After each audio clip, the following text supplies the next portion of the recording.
मुक्ति और भक्ति के स्वरूप का विवेचन। ऋषियों ने पूछा, सूत जी, आपने बारंबार मुक्ति का नाम लिया है और यह मुक्ति मिलने पर क्या होता है? मुक्ति में जीवन की कैसी अवस्था होती है, यह हमें बताइए। सूत जी ने कहा, महर्षियों सुनो, मैं तुमसे संसार क्लेश का निवारण तथा परमानंद का दान करने वाली मुक्ति का स्वरूप बताता हूँ। मुक्ति 4 प्रकार की कही गई है: सारूप्या, सालोक्या, सानिध्या तथा चौथायुज्या। इस शिवरात्रि व्रत से सब प्रकार की मुक्ति सुलभ हो जाती है। जो ज्ञान रूप अविनाशी साक्षी ज्ञान गम्य और दैत्य रहित साक्षात शिव हैं, वे ही वहाँ केवल्य मोक्ष के तथा धर्म और अर्थ और काम रूप त्रिवर्ग के भी दाता हैं। केवल्या नामक जो 5वीं मुक्ति है, वह मनुष्य के लिए अत्यंत दुर्लभ है। मुनिवरों, मैं उसका लक्षण बताता हूँ, सुनो। जिनसे यह समस्त जगत उत्पन्न होता है, जिनके द्वारा इनका पालन होता है तथा यह जिनमें लीन होता है, वे ही शिव हैं। जिससे यह संपूर्ण जगत व्याप्त है, वही शिव का रूप है। मुनिवरों, वेदों में शिव के 2 रूप बताए गए हैं, सकल और निष्कल। शिव तत्व सत्य, ज्ञान, अनंत एवं सच्चिदानंदन नाम से प्रसिद्ध है। निर्गुण, उपाधि रहित, अविनाशी, शुद्ध एवं निरंजन है।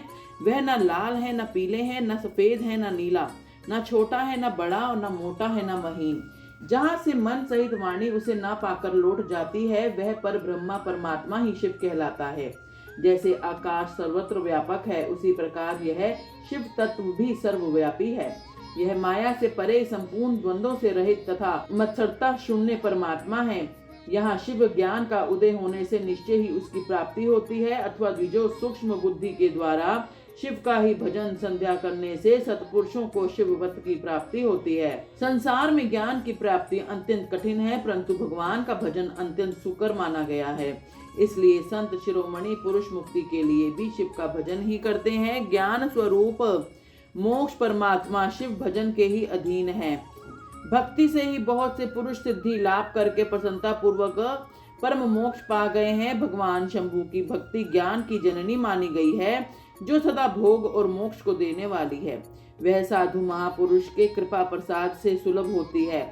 उत्तम प्रेम का अंकुर ही उसका लक्षण है। द्विजों, यह भक्त भी सगुण और निर्गुण के भेद से 2 प्रकार की जाननी चाहिए। फिर वेदी और स्वाभाविकी, ये भी 2 भेद होते हैं। इनमें से वेदी की अपेक्षा स्वाभाविक को श्रेष्ठ माना गया है। इनके सिवा नौष्ठकी और अनौष्ठकी भेद से भक्ति के 2 प्रकार बताए गए हैं। नैष्ठिक भक्ति के भी 6 प्रकार जानने चाहिए।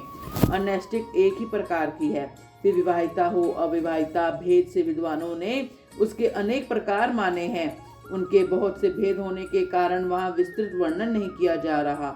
उन दोनों प्रकारों का भक्तियों के श्रवण आदि भेद से 9 अंग जानने चाहिए। भगवान की कृपा के बिना इन भक्तियों का संपादन होना कठिन है और उनकी कृपा से सुगमता पूर्वक इनका साधन होता है। द्विजों, भक्ति और ज्ञान को शुभ शंभु ने एक दूसरे से भिन्न नहीं बताया है, इसलिए उनमें भेद नहीं करना चाहिए। ज्ञान और भक्ति दोनों ही साधक को सदा सुख मिलता है। ब्राह्मण जो भक्ति का विरोधी है, उसे ज्ञान की प्राप्ति नहीं होती। भगवान शिव की भक्ति करने वाले को ही शीघ्रता पूर्वक ज्ञान प्राप्त होता है।